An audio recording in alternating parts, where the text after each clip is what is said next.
Magandang gabi mga ka-bracket. So meron tayo ditong bagong bracket no, na kinabitan ng isang set. Ang isang set natin ay isang bagong disenyo ng ating top box bracket at meron din tayong bagong disenyo ng side pannier bracket. Siyempre ginawa natin siya ng trellis o yung crash guard para sa NS250. By the way, NS250 nga pala to mga ka-bracket. Tingnan nyo kung gaano kaganda yung motor na to. Diba? At first look, para siyang big bike na talaga.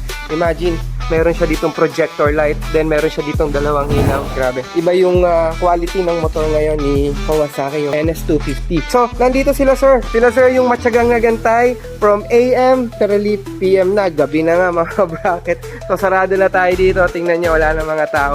Pero sila sir yung may-ari, matyagang nagantay dito. At ang nakakatuwa dito, alam nyo ba, is galing pa sila ng Santa Mesa, Manila. So, tanongin natin sila sir, maganda kasi ito yung ganito, no? Bakit ba dito nila napili sa ating magpagawa? Napakalayo pa nila. Sir, magandang gabi. Anong pangalan niyo po? Bong na lang. Bong. Sir Bong, yes, sir. Joseph. Sir Joseph. Sir Joseph, bakit ba sa Jaycom bracket niyo pa napili magpagawa ng isang set ng crash guard, side pannier bracket, at saka yung top box bracket natin, sir? Ang layo pa nito, imagine, from Santa Mesa, Manila, uwi pa kayo ngayon, tapos dito pa sa Calamba, Laguna. Actually, naghanap ako ng yung mga top bracket for NS250. So, nakita ko yung site ko sa Facebook. Tapos nakita ko, after nilang gawin, tinatapakan nila, parang test kung maganda yung pagkagawa. So, ayun, nagkaroon ako ng interest. Okay naman. So far, okay naman. Okay naman. Kasi, ito kasi, tinapakan nila to. At saka to. At tibay.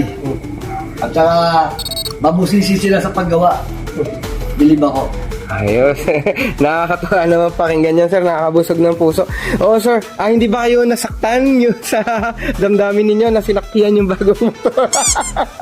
Okay naman. Okay lang. Tulit naman yung paghihintay namin. Okay lang. Ayan. So, nakakatuwa, no? So, yung tapakan kasi natin, sir, parang trademark na ni Jaycom yun eh. Almost all or lahat ng motorcycle na ginagawa natin dito sa fabrication, talagang tinatapakan natin. Kumbaga, lagi ko nga po sinasabi sa mga videos, realistically, hindi naman talaga para apakan yan eh. Lalagyan nyo lang naman po yan ng box, ng bracket. Pero, to show people kung gaano katibay yung mga gawa natin, we have to do that eh. Para lang at least may reference po tayo kung gaano ba katibay bago kayo malis dun sa fabrication namin. So, ayan, sir, wala tong script, real time po ito. Pinakita natin kay sir. Okay naman yung quality, sir? Okay, the best. The best. Ayan, sir Joseph. Grabe. Kasi nung nakita ko nung nakalapag pa ito, hindi pa nila kinakabit to. Ang ganda. Ganda pala. Yo. Yes. Ayos, sir. So, first NS250 natin, bagong-bago ng motor. Maraming salamat, sir. Pinagkatiwala nyo po sa amin. Thank you for your time, sir. Ingat kayo pag-uwi. Magandang gabi po. Magandang gabi. Thank you po. Thank you. Salamat, sir. Salamat.